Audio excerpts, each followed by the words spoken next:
Hey everyone, welcome back to my channel. In today's video, I'm doing an updated review on Moneybox. So if you're thinking of investing, or perhaps you're just starting out, or you're looking to change and use another platform and you're dibble dabbling with Moneybox, I'm going to tell you everything you need to know in less than 10 minutes, so stick around. Okay, so what we'll do is we'll jump onto the desktop version. Although most people don't really use the desktop, we can get a good idea. A lot of investment accounts and savings accounts, a lot of home buying options, retirement options with the pension pot, and collecting old pensions, which is great. And there's a lot of e-learning. The platform itself is great. I cannot knock it. And the app, which most people use, awesome. I cannot fault the app. Very simple and easy to use. Okay, so I've been with Moneybox now for over 5 years. I have a stocks and shares ISA with them, a private pension, and I actually have shares in Moneybox themselves. So I do believe in the vision, but the question is, will I be sticking around, and find out at the end if I'm actually going to stay with Moneybox? Because in today's video, we're going to go through the pros and cons, and hopefully you might be able to make a decision whether it's for you or whether it's not. What I will say is Moneybox is easy to use,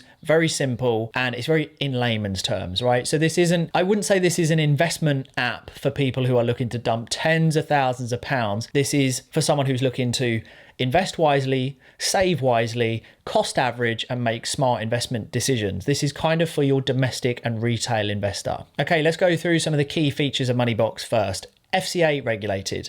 They'll protect your money up to £85,000. You get 3 months free when joining. Then it's a £1 subscription fee onwards from there. There's an annual fund fee, and also there is a 0.45% currency fee. Now, what I really love about Moneybox, and we're going to go through it, as like I said, user friendly. So it's super simple to use on the app, and there are no complications. It doesn't make you think what the hell is going on when it actually comes to the app itself. And around me, there'll be screenshots and screen recordings that will give you a bit more visual information. What I do like is it incentivizes you to save and invest more by their future discovery features.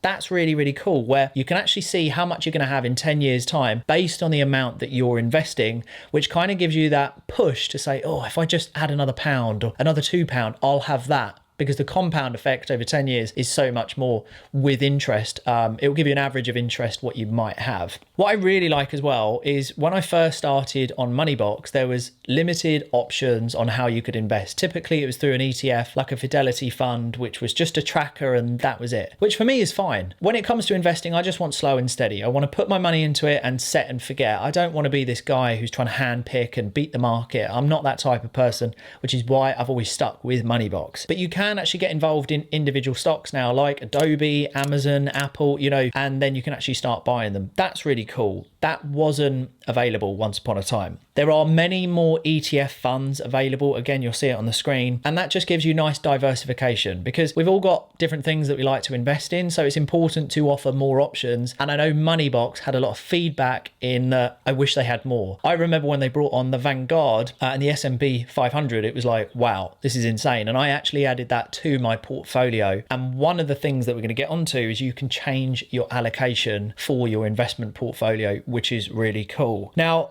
the e-learning, the in-house information is 10 out of 10. When it comes to saving, investing, just personal finance in general, it's not taught in schools, but a platform like Moneybox has unlimited resources of information. So you can make informed decisions, and we do need to talk about money more, especially here in the UK. We need to learn how to look after it, because most adulthood problems stem from poor money management decisions or poor habits that perhaps your parents have had, and they never taught you the right way. So there is an abundance of information on the platform. That's brilliant. And again, layman's terms, it's not overcomplicating it. Now, finding and collecting your previous pensions. I think the last information that was put out there on Google, there's something like in the UK of £26 billion worth of uncollected pensions.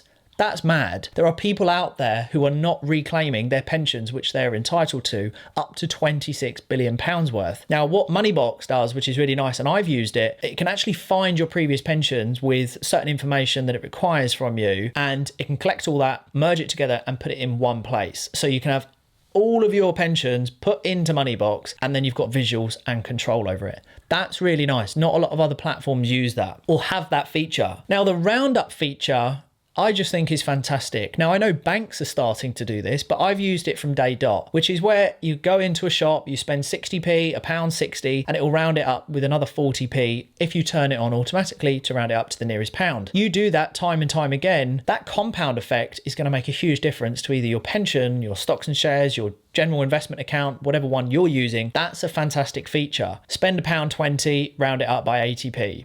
Great, absolutely love that. The wide range of savings accounts that it now has is great. Now, some of them are like 90-day withdrawal, 120-day withdrawal, but you've got to remember, some people have actually complained about that. They're like, well, I want to get my money, but you're on an investment platform. So really, we're here for the long term. So, if you just want a current account, go and open up a bank account. This is nice because you can put your money in and you can't get your money instantly, which incentivizes you to actually think, well, I'll leave it in there and I'll just carry on saving. That's the purpose of this platform. And it does amaze me when people go, oh, it's a bit annoying, I can't withdraw my money. Go open up a NatWest Bank then. Now, what I do like is the customer service. I've spoken with the team quite often, just questions or, things that I've wanted answering. They've been within 48 hours, if not quicker. So that's really cool. And there is a live chat system. Simple to use, and the customizing on the allocation. And again, you'll see it somewhere, but you can actually handpick and change your investment allocation. I've got pharmaceuticals, I've got a bit of property in there, I've got the S&P, I've got a bit of Vanguard,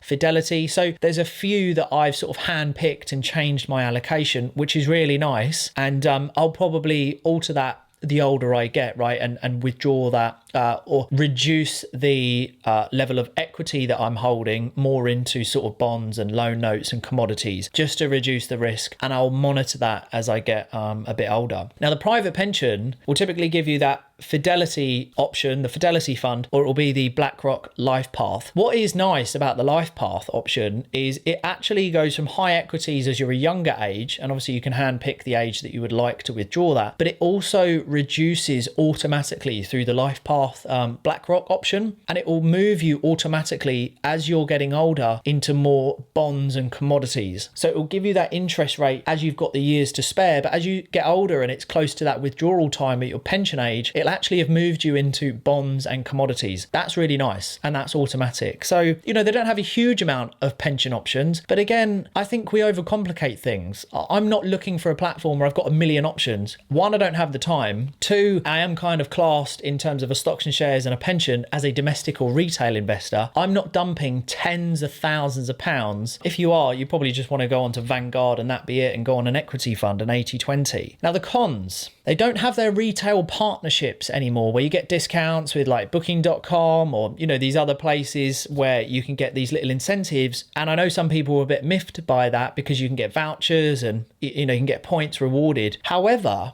I would say it simplifies the platform.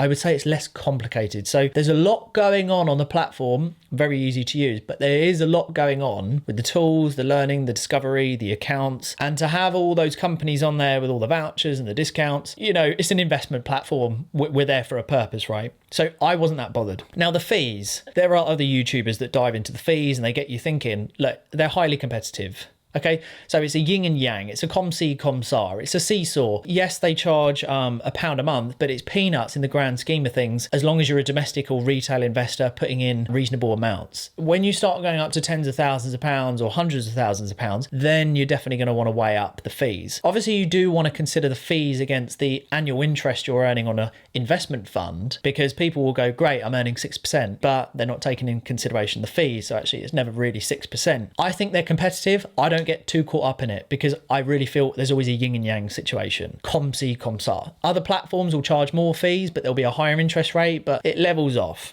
Now, the only thing I would say is a little bit annoying is the frequent disconnecting of your bank account, where it wants you to put it back on there. It wants you to reconnect with your bank account. So you'll go in and it will say, your bank account expires in 4 days, and then you've got to go in, reconnect. It will take you to your bank app and stuff like that. It's not the end of the world, but I would say it's quite frequent. Once I've connected up my bank account, and I know they're doing it from a safety protection aspect and to make sure that's the same account you want to use, but it is quite frequent. Now, the 7-day behind withdrawal, I mentioned this on my previous review. It doesn't annoy me, or it's not I wouldn't say it's a con, but it is something to consider, is that it's always 7 days behind when your money gets withdrawn. So if you have other payments going out in arrears, it could overlap. So depending on how much you're investing into Moneybox, you have to remember it's 7 days behind. So if you have an unexpected payment coming out of the same bank account, or if there's any delays, you might go into overdraft, or, you might start paying interest on a credit card because Moneybox will withdraw that money 7 days previous, and you may have unexpected payments that you've got to make yourself. So what I'm trying to say is that if you're going to have Moneybox come out, I'd have it in a totally separate account that you haven't got a lot of direct debits, because I did that. I was seeing that Moneybox kept coming out, and I was like, oh, I've got an unexpected payment and I have to move money about. So just something to bear in mind. Now look, will I be using Moneybox for another 5 years? I will be. I like simple, I like slow and steady. I just like to cost average my money. My money goes out into my private pension, my stocks and shares every single week. I have my roundup feature and I set and forget. That's what investing is for me. Super simple, not overcomplicated. I don't want to hand pick stocks. I don't want to have to watch the markets. I'm not looking for an eToro or trading account with lots of blue lights and charts. I just want simple. Put my money in, grow it. Compound effect. Great. I hope it helped. I'll carry on using Moneybox. And until the next video, if you'd like to know more, learn more, or suggest a video, please do hit the like button. It really helps. Hit subscribe, and I'll see you in the next video.